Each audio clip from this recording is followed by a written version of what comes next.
Welcome back students. I know बहुत time बाद मैं आपसे मिल रही हूँ, लेकिन आप टेंशन मत लीजिए, हमने आपका साथ नहीं छोड़ा है। ड्यू टू सम रीजंस मैं वीडियोस नहीं डाल पा रही थी, लेकिन एक बार फिर से आप लोगों का बहुत बहुत स्वागत है मेरे चैनल पे।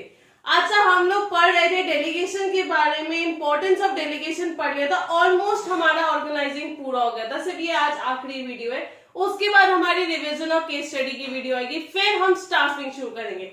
जितने भी लोगों का पुराना छूट गया है कोई टॉपिक या फिर पुराने चैप्टर्स छूट गए, तो वापस चैनल पे जाओ, आपकी प्रॉपर तरीके से प्लेलिस्ट बना रखी है, बिना किसी प्रॉब्लम के आप देख सकते हैं।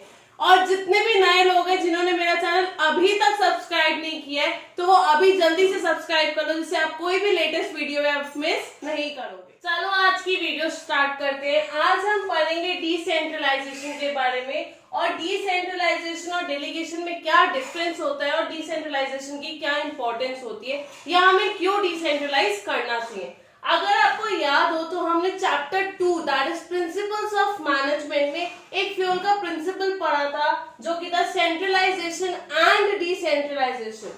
तो उसमें जो डिसेंट्रलाइजेशन था उसका मतलब क्या था कि आप सारी अथॉरिटी या फिर अपनी सारी रिस्पॉन्सिबिलिटीज आप किसको ट्रांसफर कर रहे हो, लोएस्ट लेवल्स ऑफ मैनेजमेंट को। लेकिन अब यहाँ पे ये चीज क्या कहता है, ये सारी अथॉरिटी एंड रिस्पॉन्सिबिलिटी नहीं कहता है, ये कहता है कि आप सब कुछ ट्रांसफर करोगे एक्सेप्ट जो सिर्फ और सिर्फ एक्सरसाइज हो सकती है सेंट्रल पॉइंट्स पे, उनको छोड़ के। यानी कि अब कंपनी कैसे चलेगी, कितना डिविडेंड पे करना है, क्या प्रॉफिट निकल के आ रहा है, कितना रिजर्व में देना है, ये सारी चीजें हैं, ये कौन डिसाइड करेगा, सेंट्रल पॉइंट्स। यानी कि जो बेसिक मेन चीजें, यानी कि जो इम्पोर्टेंट है सबसे ज्यादा बिजनेस में, वो आप सेंट्रल पॉइंट्स के लिए छोड़ दो। बाकी का जितना भी काम है वो सारा आप डिसेंट्रलाइज कर दो। दैट मीन्स वो सारा लोएस्ट लेवल्स ऑफ मैनेजमेंट को ट्रांसफर कर दो। ये एक ऑप्शनल एक्ट होता है। ऑप्शनल का मतलब होता है कि कंपलसरी नहीं होता कि करना ही करना है, आपकी मर्जी है। अगर आपको लगता है कि आपको अपना काम थोड़ा सा डिसेंट्रलाइज करना चाहिए तो आप करो। ये सिर्फ इसलिए किया जाता है जिससे कि हमारे जितने भी सबऑर्डिनेट्स हैं हमारी कंपनी में, उनका रोल इंक्रीज हो। दैट मीन्स उनको ज्यादा से ज्यादा काम करने को मिले और वो ज्यादा से ज्यादा डेवलपमेंट करें।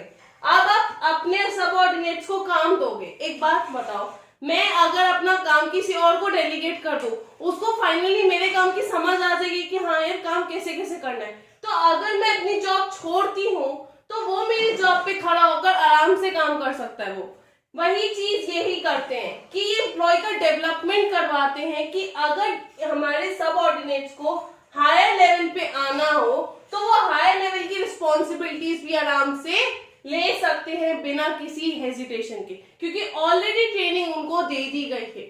तो ये होता है हमारा डिसेंट्रलाइजेशन। अब देख लेते हैं कि डिसेंट्रलाइजेशन और डेलीगेशन में क्या डिफरेंस है, क्योंकि उसका मतलब भी यही होता है। बस एक बेसिक डिफरेंस बता दूं प्रॉपर डिफरेंस डिस्कशन से पहले, क्या कि आपका डेलीगेशन जो होता है वो आपके इमीडिएट सबऑर्डिनेट्स पे होता है, लेकिन जो डिसेंट्रलाइजेशन होता है वो प्रॉपर लोएस्ट लेवल्स पे होता है। समझ में आ गया? चलो एक बार डिस्कस कर लेते हैं इसके डिफरेंस, फिर इंपॉर्टेंस देखेंगे। अब डिफरेंस देख लेते हैं डेलीगेशन और डिसेंट्रलाइजेशन का, और इनको हम डिफरेंशिएट इन बेसिस पे करेंगे। 6 पॉइंट्स है। पहला है नेचर और एसेंशियलिटी। नेचर का मतलब ये है कि क्या ये असेंशियल है, क्या ये इंपॉर्टेंट है या नहीं। तो डेलीगेशन तो इंपॉर्टेंट है, क्यों? क्योंकि कोई भी इंसान अकेला काम नहीं कर सकता, उसको कहीं ना कहीं अपना काम ट्रांसफर करना ही पड़ेगा। लेकिन ये इतना इंपॉर्टेंट नहीं है, ये ऑप्शनल होता है। यानी कि इसको सिर्फ तभी किया जाता है कि जब लगता है कि कंपनी इतनी ज्यादा एक्सपेंड हो गई है कि टॉप मैनेजमेंट उसको अकेला संभाल नहीं सकता। यानी कि ये तब होता है जब टॉप मैनेजमेंट कोई पॉलिसी बनाती है या अपनी इच्छा से कहती है कि भाई अब मुझे काम नहीं संभलेगा, अब आई नीड मोर पीपल, जिससे वो बिजनेस को ध्यान रख सके। अब आते हैं हम पर्पस पे कि डेलीगेशन क्यों करते हैं। डेलीगेशन इसलिए किया जाता है जिससे कि बर्डन कम हो। किसका? मैनेजर का। हमारे, ऑब्वियस सी बात है।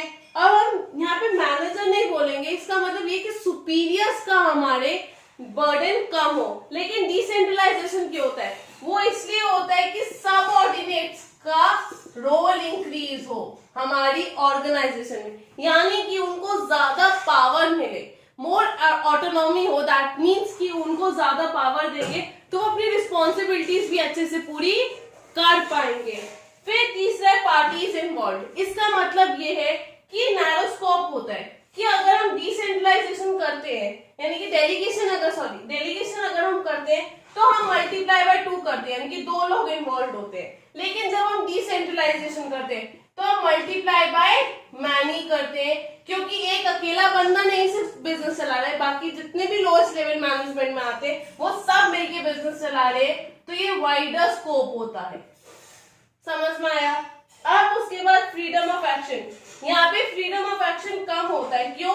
क्योंकि कंट्रोल जो सारा होता है वो मोस्टली सुपीरियर्स के पास ही होता है, कि सुपीरियर्स चेक करते हैं कि हाँ सबऑर्डिनेट काम ठीक कर रहा है या नहीं, अगर उसने काम ठीक किया है या नहीं। लेकिन यहाँ पे फ्रीडम ऑफ एक्शन ज्यादा होता है, क्यों? क्योंकि हमारे एग्जीक्यूटिव्स के पास अब कम कंट्रोल है, उनके पास सिर्फ और सिर्फ मेन चीज है करने को, बाकी की सारा काम हमारे ऊपर है। फिर आता है स्टेटस। स्टेटस का मतलब ये होता है कि किस चीज का रिजल्ट है, ये किसी भी चीज की कॉज होती है, यानी कि कारण बनता है, इसकी वजह से हो सकता है। लेकिन ये इफेक्ट होता है किसका? हमारी पॉलिसीज जो टॉप मैनेजमेंट ने बनाई है उनका। मतलब आपने अगर याद हो, कॉज इफेक्ट रिलेशनशिप हम क्रिएट करते हैं, तो ये किसी भी चीज का कारण है और ये किसी भी चीज का रिजल्ट है। तो डिफरेंस है इसमें, ये रिजल्ट है पॉलिसीज का और ये कॉज है अपने काम को बांटने का। फिर है विड्रॉल ऑफ अथॉरिटी। ये तो हमने पढ़ा था इंपॉर्टेंस में कि हम रीडेलीगेट कर सकते हैं। अगर हमने एक बार डेलीगेट कर दिया किसी पर्सन को पावर या अथॉरिटी, तो हम उससे लेके किसी और को दे सकते हैं। लेकिन डिसेंट्रलाइजेशन में ऐसा नहीं होता। अगर आपने किसी को अथॉरिटी दे दी, यानी कि चेन ऑफ कमांड जो है वो डाउनवर्ड शिफ्ट हो गया, तो अब वापस से आप उसको अपवर्ड नहीं कर सकते। आपने अगर अथॉरिटी दे दी तो वो उसके पास चली गई ना, आप वापस से डिसेंट्रलाइज नहीं कर सकते हैं, कि रीडेलीगेशन पॉसिबल है लेकिन डिसेंट्रलाइजेशन पॉसिबल नहीं है। चलो अब एक बार इसकी इंपॉर्टेंस देखते हैं और चैप्टर खत्म करते हैं। हमारी आज की वीडियो का और इस चैप्टर का last topic importance of decentralisation, कि डिसेंट्रलाइजेशन करना क्यों जरूरी होता है। पहला है रिलीफ टू टॉप मैनेजमेंट। अगर आप अपना काम नीचे ट्रांसफर कर रहे हो, कि डाउनवर्ड ट्रांसफर कर रहे हो, तो ऑब्वियस सी बात है कि आपको रिलीफ मिल ही जाएगा। अब वो किस सेंस में कह रहा है रिलीफ? वो इस सेंस में कह रहा है कि आपको डेली लाइफ की जो प्रॉब्लम्स है, इनकी जो आपके डेली इश्यूज है, वो टॉप मैनेजमेंट को डील करने की जरूरत नहीं पड़ेगी। वो कंसंट्रेट कर सकता है पॉलिसीज पे, प्लान्स पे या नई स्ट्रैटेजीज पे जो हमारे बिजनेस को अलग ही हाइट्स पे लेके जा सकती है। वो फोकस करेगा कोऑर्डिनेशन और कंट्रोल पे, कि अच्छे से हो पाए।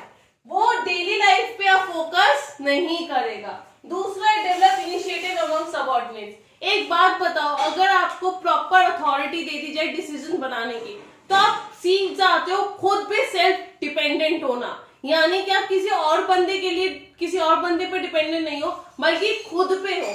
तो वही एक सबऑर्डिनेट के अंदर मोटिवेशन और सेल्फ इनिशिएटिव पैदा करता है कि हर प्रॉब्लम से वो खुद सॉल्व कर पाएगा, खुद उसको फेस कर पाएगा। तीसरा है develops managerial talent for the future. मैंने अभी आपको एग्जांपल दिया था कि अगर मैं कुछ काम कर रही हूँ, पोजीशन पे हूँ, और मेरे सबऑर्डिनेट को मैं अपना काम धीरे धीरे ट्रांसफर कर रही हूँ, तो कहीं ना कहीं वो मेरा काम करना भी सीख जाएगा। और अगर मैं जॉब छोड़ती हूँ तो ये मेरी पोजीशन आराम से हैंडल कर सकता है।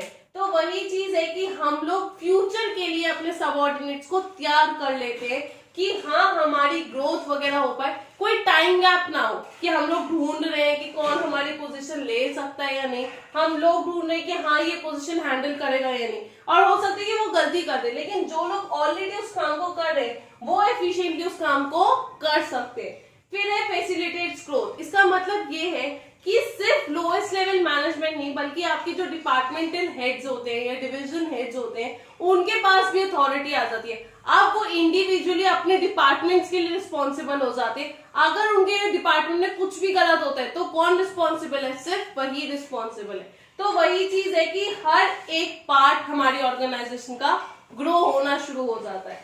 फिर है बेटर कंट्रोल। इसका मतलब ये है कि हम हर एक लेवल है ऑर्गेनाइजेशन का, हर एक डिवीजन, हर एक लेवल ऑफ ऑर्गेनाइजेशन को अच्छे से इवेलुएट कर पाते हैं उसकी परफॉर्मेंस के लिए। कैसे? हमने जब अपनी सारी अथॉरिटी लोएस्ट लेवल को दे दी है तो हम बहुत इजीली इवेलुएट कर पाएंगे कि अच्छा हाँ ये वाला डिपार्टमेंट गलत काम कर रहा है, ये वाला डिपार्टमेंट की वजह से बहुत ज्यादा प्रॉब्लम हो रही है, इसको हटाओ या इसमें चेंज करो लो, तो हम आराम से कंट्रोल कर पाते हैं। फिर है क्विक डिसीजन मेकिंग। अब जब आपके ऊपर ये अथॉरिटी है, सब कुछ आपके ऊपर ही है, तो आप बहुत आराम से अपने डिसीजंस ले सकते हो, आप किसी के ऊपर डिपेंडेंट नहीं है। That's all for today. Thanks for watching. Do subscribe, like and share the video as much as you can. Thank you.